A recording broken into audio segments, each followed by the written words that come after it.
तुम्हारी वाइफ भले ही समाज का चेहरा बदल दे, पर तुम्हारी फितरत कभी नहीं बदल सकती, है ना?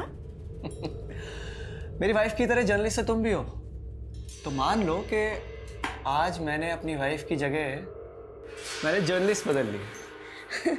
वैसे तुम्हारी किताबों के कैरेक्टर्स भी ना तुम्हारी तरह होते हैं, एकदम फ्लर्टी, और बातें एथिक्स की करते हैं। कोई भी गुनाह तब तक गुनाह नहीं होता जब तक वो कानून की नज़र में ना आ जाए। और जो रिलेशंस रजामंदी से बनते हैं ना, वो गुनाह नहीं होते हैं।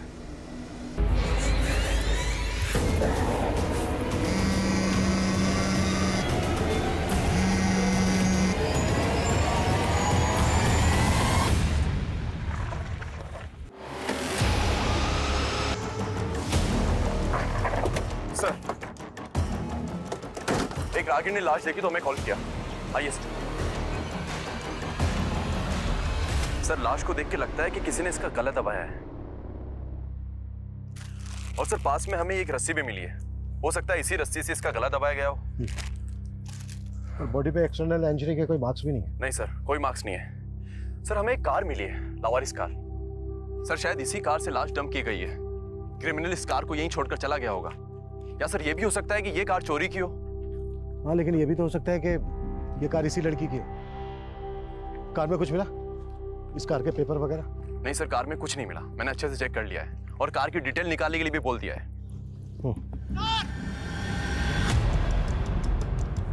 सर, ये देखिए।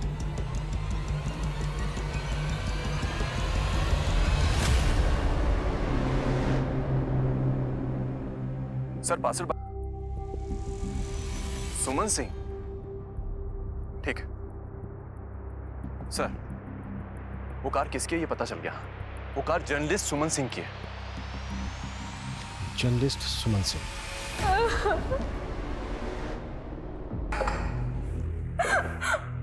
बेटा हिम्मत रखो, हिम्मत रखो बेटा। अच्छा, तुम्हारी मौसी के पति, तुम्हारे मौसा जी, वो कहाँ है? सर, वो तो आउट ऑफ स्टेशन है। तुम्हारी मौसी सुमन और तुम्हारा कजन आदित्य, ये गए कहाँ थे? सर, जब कल मौसी इवनिंग में आई तो वो बहुत पैनिक कर रही थी।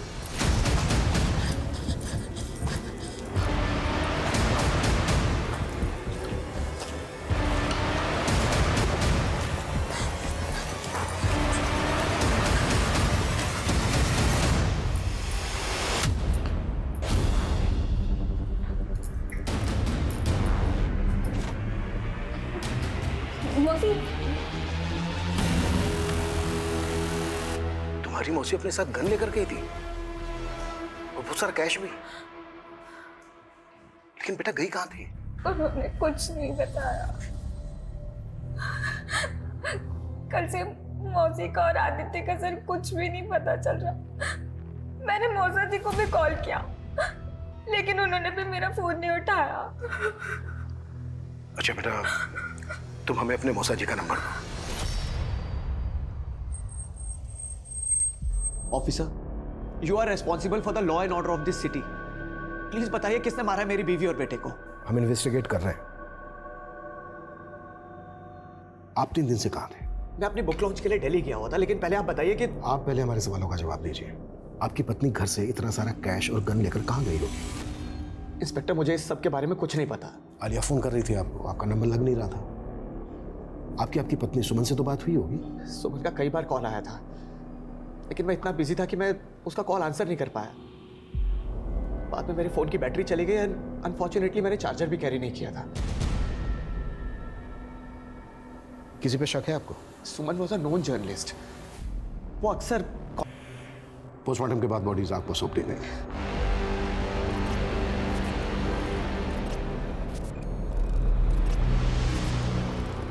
ये आदमी सस्पेंस थ्रिलर नॉवल लिखता है। हमें इसका सस्पेंस पता करना है। फोन की बैटरी चले जाना, चार्जर कैरी ना करना, कहीं इसकी कोकडअप स्टोरी तो नहीं है? पता करो इसका इसकी बीवी के साथ रिश्ता कैसा था। सर, आते हो? आप कौन? उसका लैपटॉप चेक करो, वजह ही वजह छिपी है।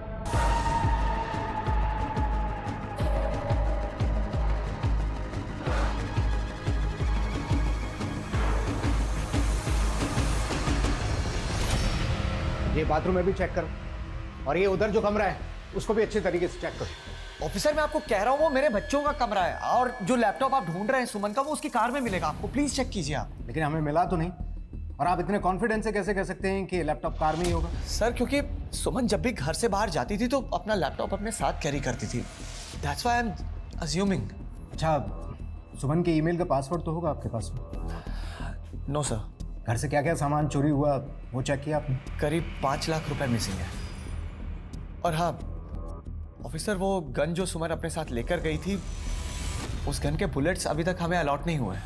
लेकिन सुमन खाली गन ले जाकर क्या करेंगे?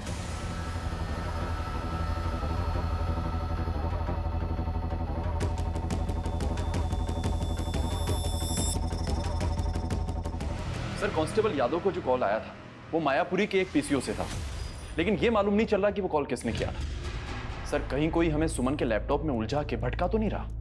अगर ऐसा है भी तो जाहिर सी बात है क्रिमिनल नहीं किया होगा या किसी से करवाया होगा। इसलिए हमारे लिए जानना बेहद जरूरी है कि पीसीओ से कॉल किसने किया था। पीसीओ के आसपास इंक्वायरी करो, चेक करो कि वहां पे कोई सीसीटीवी है क्या, और हमें सुमन के ईमेल का एक्सेस भी लेना होगा। आजकल बहुत सारे लोग अपना डेटा क्लाउड में स्टोर करके रखते हैं। साइबर टीम की मदद लो, और सुमन जिस न्यूज़पेपर के लिए लिखती थी उसके एडिटर से भी मिलना होगा। अपनी एक टीम को भेजो। सर सी लिसन, आपसे जो भी कहना है ना वेबकैम पे कहना, फोन कॉल्स और मैसेजेस बंद। इतनी अनोखी अनोखी कहानियां लिखने वाला आज अपनी जिंदगी की असल कहानी से डर रहा है। सी मैं ये फिलॉसफी के मूड में नहीं हूँ अभी। अच्छा, और मेरे साथ सोने का भी मूड नहीं है?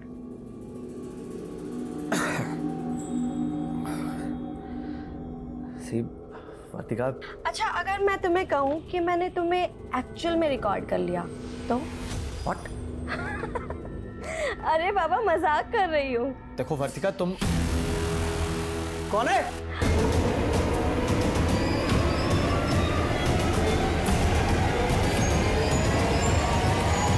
कौन है वहां?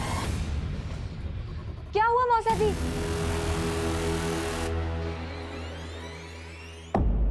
सर सुमन ने तो हमारे लिए लिखना बंद कर दिया था। सुमन का तो 5 साल का एक्सक्लूसिव कॉन्ट्रैक्ट था ना आपके साथ, और अभी 2 साल बचे थे।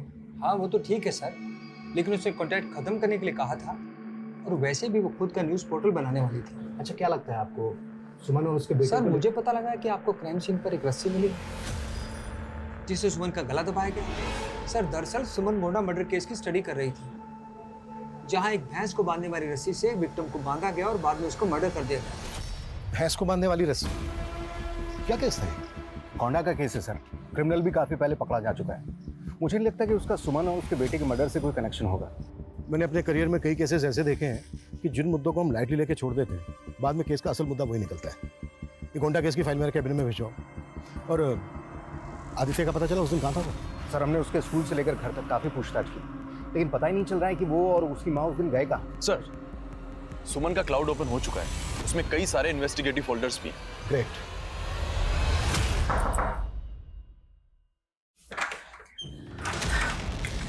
थैंक यू सीमा, मुझे लगा नहीं था कि चेक पे लिखे नंबर पे तो मुझे कॉल करोगी। सीमा को याद रखते दीदी आप डरो मत, ये रघु है, यहाँ का गार्ड, हमारे साथ ही है। अंदर चलिए।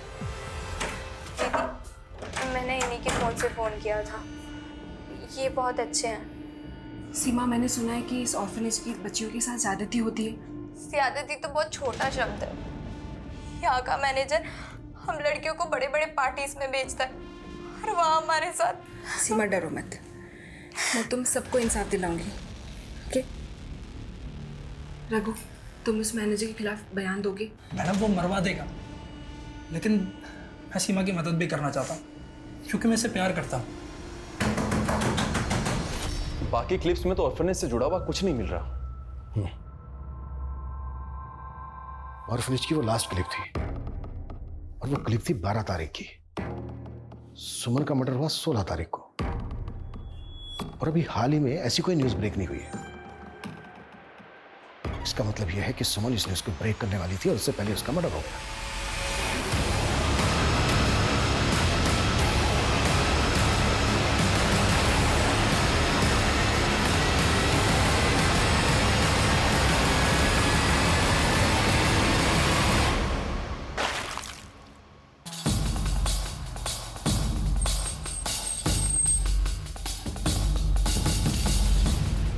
सर, इस जर्नलिस्ट के मर्डर के बारे में मैंने सुना था। ये लेडी हमारे एनजीओ के बारे में कुछ आर्टिकल लिखना चाहती थी कि हम लोग किस तरीके से यहाँ पर बच्चों की सेवा करते हैं। आपके एनजीओ में एक सगु नाम का गार्ड था, हमें पता चला है कि वो सुमन के टच में था। सर, वो तो अचानक नौकरी छोड़कर भाग गया। हमें शक है कि रघु सुमन और उसके बेटे आदित्य के मर्डर में इन्वॉल्व है। उसकी सारी डिटेल दीजिए। मैनेजर ने जो रघु का पता दिया था वो गलत निकला। मैनेजर को उठा ले। कोई फायदा नहीं होगा। ये मैनेजर बोलेगा कि रघु ने ही गलत एड्रेस दिया होगा। ये साबित करने की कोशिश करेगा कि रघु क्रिमिनल एक्टिविटी से जुड़ा हुआ है, इसलिए गलत एड्रेस दिया होगा। मैनेजर पे नजर बना के रखो। इसके द्वारा ही हमें रघु और सीमा की लीड मिलेगी और ये दोनों ही सुमन और उसके बेटे आदित्य के मर्डर का राज खोलेंगे। सर, सुमन के पति का कहना था कि मर्डर के वक्त उसका फोन बंद था, लेकिन मिडनाइट को उसने सिंगापुर की अपनी एक लीडर से बातचीत की थी। उस वक्त तो दिल्ली के एक होटल में था एक लड़की के साथ। हाँ था, मैं लड़की के साथ। तो क्राइम सीन पे तो नहीं था ना? ये पूछ के साबित क्या करना चाहते हैं आप? एलिबाई स्ट्रॉन्ग करके सुपारी किलिंग। ये दिमाग तो नहीं खराब हो गया? आवाज नीचे। दरअसल इंस्पेक्टर साहब, मैं आप पे नहीं, मैं खुद पे फ्रस्ट्रेट हो रहा हूं। मेरी अयाशी लेट हो गई मेरी बीवी सुमन और बेटे आदित्य को। जो भी बोलना चाहते हो साफ साफ बोलो। मेरे लिए तो सब साफ हो गया इंस्पेक्टर। दरअसल बात यह है कि उस दिन मेरा बेटा आदित्य किडनैप हुआ था और सुमन उसके रैंसम के पैसे लेकर गई थी और मारी गई। What? जी, यह मुझे आज ही पता चला है। उस दिन सुमन मुझे बार बार कॉल करती रही, लेकिन मैंने उसका कॉल उठाया नहीं। उसके बाद उसने मुझे कई वॉइस मैसेजेस भी भेजे थे जो मैंने उस दिन चेक नहीं किए। लेकिन आज सुने। प्रसून, तुम मेरा फोन क्यों नहीं उठा रहे हो? Call me back immediately. Aditya का किडनैप हुआ है। किडनैपर्स ने मुझसे 5 लाख रुपए की रैंसम मांगी है। सुमन रैंसम के पैसे लेके गई और अगर सुमन को रैंसम के लिए कॉल आया होता तो उसके सीडीआर में दिखता, लेकिन उसके सीडीआर में हमें ऐसा कोई कॉल नहीं दिखा। इंस्पेक्टर साहब, आप बोल रहे हैं कि मेरी बीवी सुमन एक जर्नलिस्ट थी और जर्नलिस्ट के अक्सर दूसरे सीक्रेट नंबर भी होते हैं। शायद उसी नंबर पे रैंसम का कॉल आया होगा। सुमन का दूसरा नंबर है तुम्हारे पास? सर, मैंने कहा दूसरा सीक्रेट नंबर। वो सीक्रेट रखते हैं, फैमिली मेंबर्स को भी नहीं बताते। लेकिन शायद रुद्र को पता होगा। कौन रुद्र? सुमन का। इंस्पेक्टर साहब, मुझे शक है कि जिस तरह मेरे दूसरी औरतों के साथ रिलेशन रहे मेरी बीवी सुमन और ये रुद्र भी। सिर्फ एक आवाज के बेसिस पे हम ये नहीं मान सकते कि जो प्रसून कह रहा है वही सच है। लेकिन सर, वो आवाज हूबहू सुमन की लग रही है और वो वॉइस मैसेज भी उसी के नंबर से आया था। शायद तुमने प्रसून की किताबें नहीं पढ़ी हैं। उसके क्राइम थ्रिलर उसके बयान से भी ज्यादा घुमावदार होते हैं। मुझे लगता है कि वो हमें घुमा रहा है। आई स्ट्रांगली फील वो इस मर्डर में इन्वॉल्व है।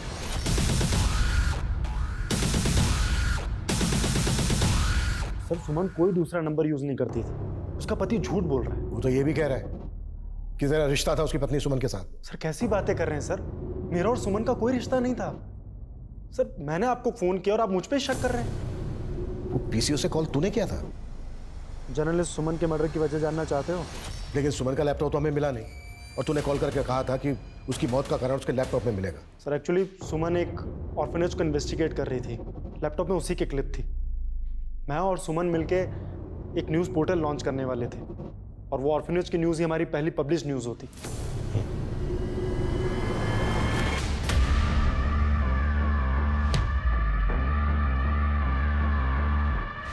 सर, ऑर्फनेज का मैनेजर गिरीनेश अचानक से गायब हो गया। What? मैंने कहा था ना उसमें नजर रखना। कैसे गायब हो गया वो? शायद घर के पिछले दरवाजे से। तो खड़े क्या कर रहे हो यहाँ पे? पता करो कहाँ गायब हो सकता है वो। सर, एक बात और, शामली पुलिस को रघु की लाश मिली है। हिट एंड रन केस है, लेकिन सीमा का कहीं पता नहीं चल रहा। शायद रघु और सीमा सुमन आदित्य मर्डर का राज जानते थे। ये हिट एंड रन का केस नहीं है, बल्कि रघु को मार के सीमा को गायब किया गया है।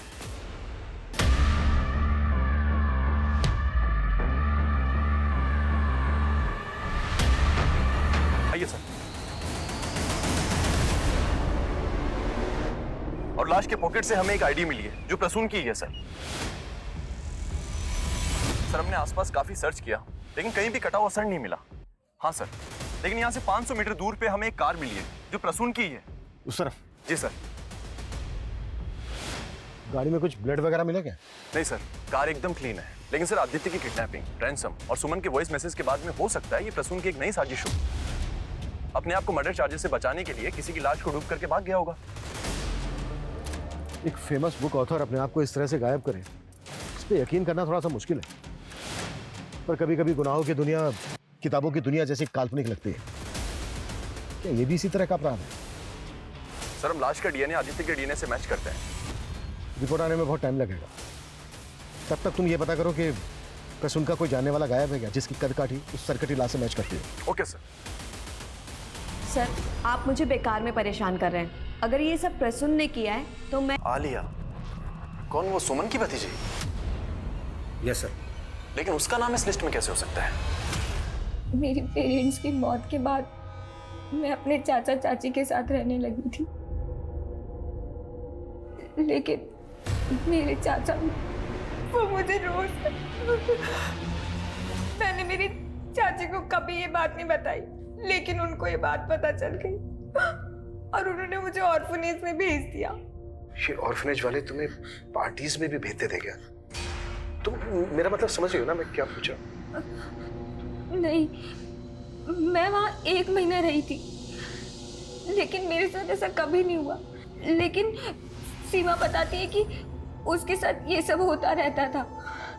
और जब मैं मौसी के साथ यहाँ घर आई तब मैं उन्हें ये बता नहीं पाई, और जब मैंने एक दिन उनको ये बताया तो वो वहां पर इन्वेस्टिगेट करने लगी। अच्छा बेटा, तुम्हारी मौसी ने तुम्हारे चाचा के खिलाफ कोई एक्शन क्यों नहीं लिया? चाचा को सजा दिलवाना चाहती थी, लेकिन उससे पहले तुम्हें कुछ आइडिया इस वक्त सीमा कहाँ पर होगी? वो कहती थी कि वो भोपाल की रहने वाली है, और उसी ने मुझे बताया था कि उसका असली नाम नाजिया है।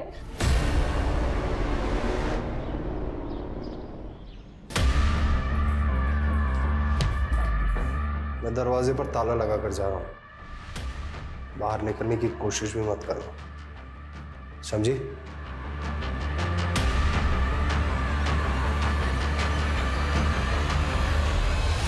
प्रसून का सोशल मीडिया पर एक चैनल है, उस पर एक वीडियो अपलोड हुआ है प्रसून का सरकटी लाश मिलने के अगले दिन। दोस्तों, आप लोग मेरी नई नॉवल मेरा अस्तित्व को लेके काफी एक्साइटेड हैं, लेकिन मैं आपको कुछ बताना चाहता हूँ। मैंने इसके सीक्वल पर भी काम करना शुरू कर दिया है, जिसका टाइटल होगा द गेमर। अगर ये प्रसून का षड्यंत्र है तो अपना वीडियो खुद अपलोड नहीं करता, या तो फिर ये वीडियो पहले से अपलोडेड था जिसको एक पर्टिकुलर डेट पे रिलीज करने की सेटिंग की गई होगी, या फिर ये वीडियो किसी और ने अपलोड किया है प्रसून के चैनल पर। सर मैं पता करता हूँ, लेकिन सर एक और बात है। एक विदेशी फिल्म है जिसका प्लॉट बिल्कुल इस केस की तरह है। उसमें भी एक आदमी अपने बीवी बच्चे को मारकर एक सरकटी लाश के पास अपनी पहचान के कुछ सबूत छोड़ जाता है। अगर प्रसून उस फिल्म से इंस्पायर्ड है तो हमें यह भी पता करना होगा उस सरकटी लाश किसकी थी। सर मैंने चेक किया है, लेकिन उसके बैकग्राउंड में कोई भी ऐसा नहीं है जो गायब हुआ हो।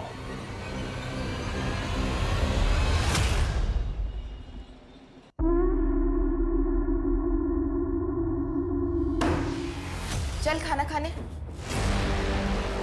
क्या हुआ, तू चौंक क्यों गया? नहीं कुछ नहीं। तो चल जल्दी खाना खाने आ जा। मम्मी कुछ पैसे चाहिए थे। आज सुबह तो 500 रुपए दिए थे, इतनी जल्दी खत्म हो गए? चल अभी खाना खाने आ जा। सर मैंने कभी आलिया का रेप नहीं किया। वो तो सर उसका पालन पोषण भारी पड़ रहा था, इसलिए हमने उसे अनाथ आश्रम में छोड़ा। आप चाहे तो आलिया की चाची से पूछ लीजिए साहब। वो तो तुझे बचाएगी और तू बचेगा नहीं। आलिया प्रसून की बेटी है, इसी वजह से मेरे बड़े भाई ने सुसाइड किया और फिर आलिया की माँ भी चल बसी। घुमा रहा है मैं झूठ नहीं बोल रहा साहब। ये तो प्रसून के पुराने कांड थे। उसने कई महिलाओं की जिंदगी बर्बाद की है साहब, और शायद उन्हीं में से किसी ने उसके परिवार के साथ ऐसा किया हो। गगन, तू मेरे कमरे चोरी? तू चोरी कर रहा है? ड्रग्स? तो तुझे ड्रग्स लेने के लिए 2 लाख रुपए चाहिए थे? हाँ? माँ मुझे लेके जाने दे। अरे ऐसे कैसे ले जाने तू? भीड़ में उठते क्या पैसे? माँ जाने दे। माँ गगन! भोपाल पुलिस ने सीमा का फोटो आइडेंटिफाई किया है। उनका कहना है कि ये कोई और नहीं, नाजिया है। और नाजिया के अब्बू नाजिया की अम्मी को मारकर खुद फांसी चढ़ गए थे। उसके बाद नाजिया की कस्टडी उसके मामू अफजल के पास आ गई थी। अफजल? Yes sir. और इस अफजल का फोटो भी मिला है। ये अफजल कोई और नहीं, ऑर्फनेज का मैनेजर ग्रीनेश ही है।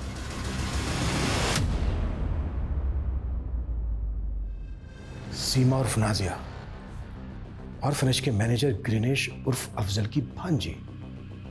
और सर पता चला है कि इस अफजल का विदिशा में घर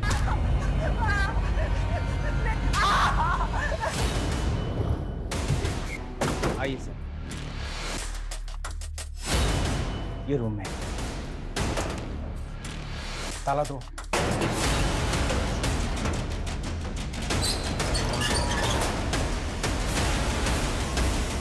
पूरे घर को अच्छी तरीके से चेक करो।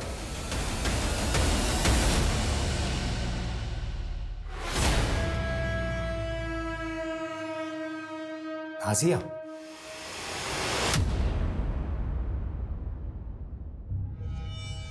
मामू मुझे वहां बंद करके गए थे। मुझे नहीं मालूम वो कहाँ है।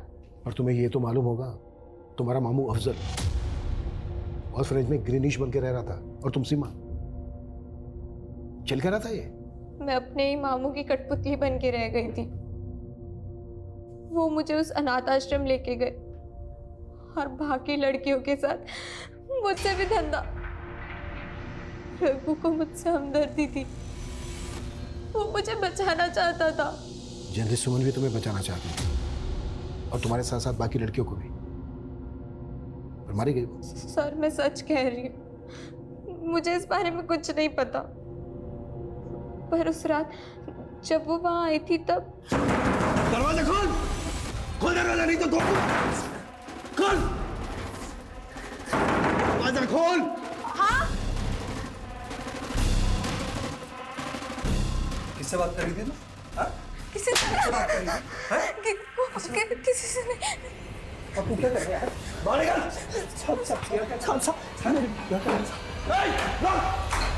मामू को सब पता चल गया था। फिर उन्होंने मुझे और रघु को अलग कर दिया। मुझे विदिशा में लाके रख दिया और उन्होंने मुझे धमकी भी दी थी कि अगर मैंने भागने की कोशिश भी की तो वो रघु को मार देंगे। फिर अचानक वो विदिशा में आ गए, भेस बदल के रहने लगे। वो रघु को मार के विदिशा भागा था। है कहाँ वो? मुझे नहीं मालूम सर। मैं तो वहाँ रघु के इंतजार में ही जी रही थी, पर उसने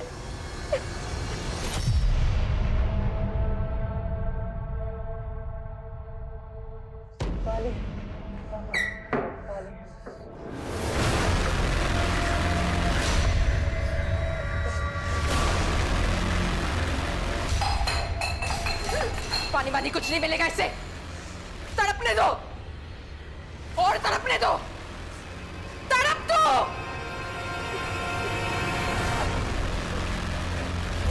ग्रीनेश की क्या अपडेट है? सर हम पता कर। सर जल्द से जल्द पता करो, ज्यादा टाइम नहीं है हमारे पास। सर बिहार पुलिस ने हमसे कांटेक्ट किया है। 5 साल पहले दरभंगा में ठीक इसी तरह का क्राइम हुआ था जो उस विदेशी फिल्म से इंस्पायर्ड था। एक आदमी अपनी बीवी बच्चे को मारकर एक सरकटी लाश वहां छोड़कर भाग जाता है। बाद में पता चला कि उसका डीएनए ही अलग है। सर वो क्रिमिनल अभी तक फरार है। लेकिन बिहार पुलिस ने हमसे कांटेक्ट क्यों किया? सर दरभंगा में जिस आदमी ने क्राइम किया था उसका नाम राकेश है। उसका भाई वहीं रहता है आज भी। उसके भाई को लगातार मेरठ से कॉल आ रहे थे पिछले कई महीनों से। और सर हमारे मेरठ में भी तो उन्हें लग रहा है कि दरभंगा का वो क्रिमिनल राकेश मेरठ में हो सकता है और हमारा केस उस क्रिमिनल से इंस्पायर्ड हो सकता है। मेरठ का नंबर किसका है? सर नंबर तो फेक आईडी का है, लेकिन मेरठ की जनता कॉलोनी में एक्टिव है। सर ये राकेश की फाइल है।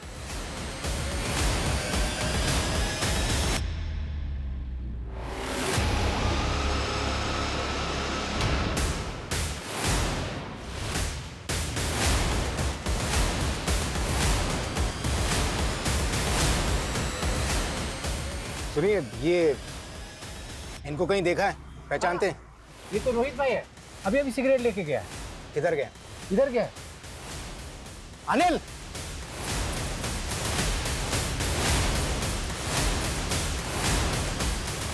रोहित उर्फ राकेश।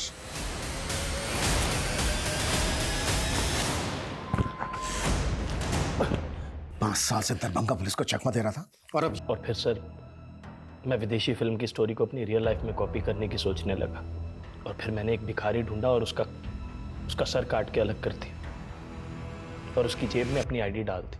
सर मैं तो यहाँ पर अपनी पहचान बदल के रह रहा था, लेकिन यहाँ भी मेरे जैसा मर्डर। मैं तो खुद हैरान हूँ कि मेरा तरीका किसने कॉपी कर लिया सर।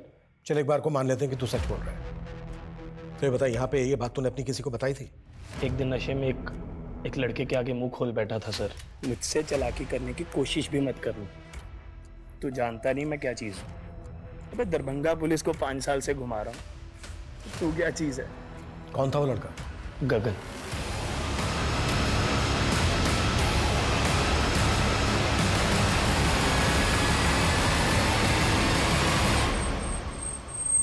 सर मैं खुद गगन को लेके काफी दिनों से परेशान हूँ।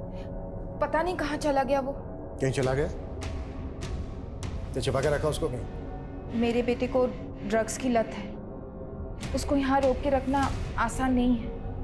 अपनी तलब पूरी करने के लिए वो कभी भी भाग जाता है। कभी भी भाग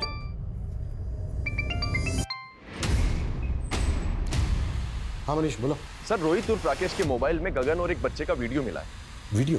जी सर। सर एक और बात है, 3 दिन पहले साहिबाबाद पुलिस को गगन की लाश मिली थी।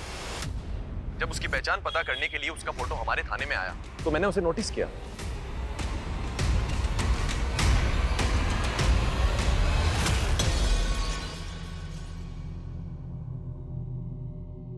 क्या है? सर वो मैं बस पैसे के लिए ब्लैकमेल सर। ब्लैकमेल? तूने इस बच्चे गगन को मार डाला, अब बोल रहा है कि इसने तेरा तरीका अपनाया? नहीं सर, मैंने उसका मर्डर नहीं किया सर, मैंने सिर्फ ये वीडियो बनाया था। इस वीडियो में जो दूसरा लड़का है वो कौन है? उसका दोस्त है सर, मैं उसे नहीं जानता सर। मैं सिर्फ गगन को ब्लैकमेल कर रहा था और ये वीडियो तभी डिलीट होगा जब 2 लाख और लेके आएगा, ताकि थोड़े पैसे इकट्ठे कर सकूं और अपनी प्लास्टिक सर्जरी करवा के अपना फेस बदल सकूं। हमने तुम्हारी एक्टिविटीज चेक की। जब से गगन का मर्डर हुआ है किसी को भी ऐसा लगा नहीं है कि तुम दोनों को अपने बेटे मरने का कोई दुख हो। गगन की लाश मिलने से पहले से तुम्हारे घर से चीखने चिल्लाने की आवाजें आ रही थी और ये तुम साहिबाबाद के एक सीसीटीवी में कैप्चर हुए।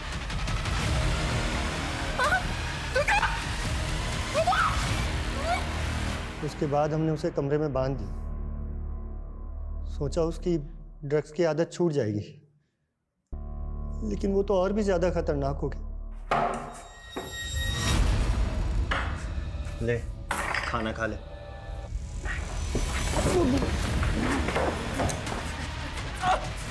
कहाँ भाग के जा रहे हो? क्या कर रहे हैं? क्या करेगा? संभालिए इसे, बाहर जाके तमाशा करेगा ये। क्या कर? अपनी मां के साथ।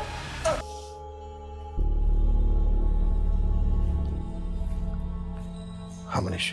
सर वीडियो में दिख रहे उस दूसरे बच्चे का मालूम चल गया है, वो गगन के स्कूल में पढ़ता था।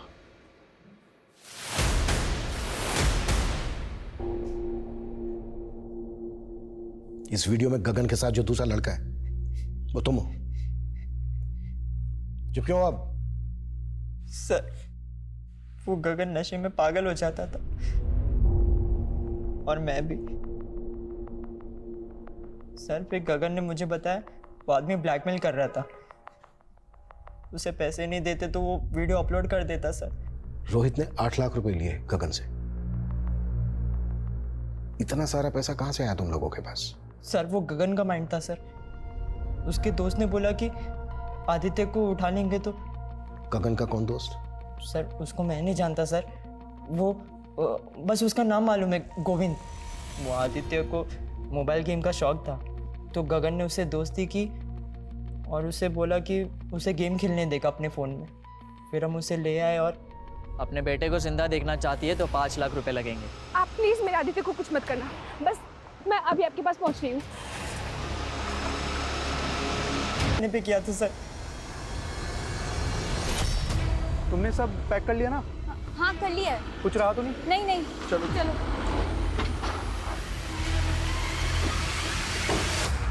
गोविंद आलिया, अरे वाह क्या बात है, बैग वैग के साथ कहाँ जा रहे हो तुम? सब पता चल गया है हमें। गगन तुम्हारा दोस्त था और ये आलिया तुम्हारी क्लासमेट। ये गोविंद बॉयफ्रेंड है ना तुम्हारा? आलिया दीदी, अच्छा मैंने उसको देख लिया, फिर उनको हम पे शक हो गया। मैं गोविंद को बचाने के लिए कुछ भी कर सकती थी सर। अंकल आप गलत सोच रहे हैं, सब कुछ भी नहीं है। मैंने खुद देखा तुम्हें भागते हुए, झूठ मत बोलना। और जब तुम भागे तभी ये अंदर से बाहर आई थी। सच सच बोलो, क्या चल रहा है तुम दोनों के बीच में? और सुमन और आदित्य के मर्डर से तुम्हारा क्या कनेक्शन है? कोई कनेक्शन नहीं है मौसा जी, वो उस दिन मैं वो ऐसा कुछ भी नहीं है, उल्टा मुझे गगन पे शक है। लास्ट टाइम आदित्य को मैंने उसके साथ ही देखा था, वो गीता कॉलोनी के पास वो जो जंगल है ना, वहाँ पे वो अपने दोस्तों के साथ नशा करता है। बताया था ना मैंने तुमको। हाँ, वो तुम जानते हो वो जगह? हाँ हाँ मैं जानता हूँ ना। चलो मेरे साथ। आप चलिए। गाड़ी में जाते जाते मैंने गगन को मैसेज कर दिया था कि मैं परशुन अंकल को लेकर गीता कॉलोनी के पास वाले जंगल में आ रहा हूँ, तू हथियार लेकर तैयार रहना।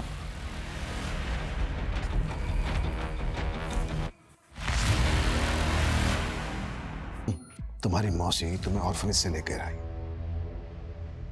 बेटी की तरह पाल रही थी तुम्हें, माँ का प्यार दे रही थी। उसका परिवार खत्म करते वक्त तुमने एक बार भी नहीं सोचा?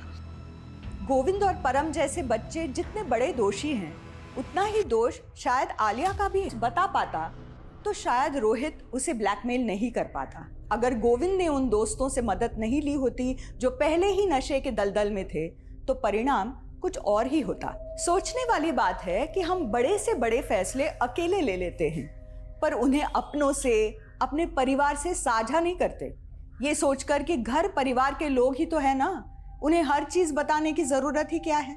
इसीलिए समाज की सबसे छोटी इकाई परिवार, जो साथ रहने वाले लोगों से बनता है, उनके बीच संवाद, आचार विचार होते रहने से जटिल समस्या यूं चुटकियों में खत्म हो जाती है। इसलिए अपनों से बात करें, संवाद करें। इसी विचार के साथ अब मैं रेणुका शाहणे आपसे विदा लेती हूँ। कल फिर मिलेंगे ऐसी एक कहानी के साथ जो रखेगी आपको सतर्क और जिंदगी को सुरक्षित। तब तक अपना और अपने परिवार का ख्याल रखिए और देखते रहिए क्राइम पेट्रोल सतर्क।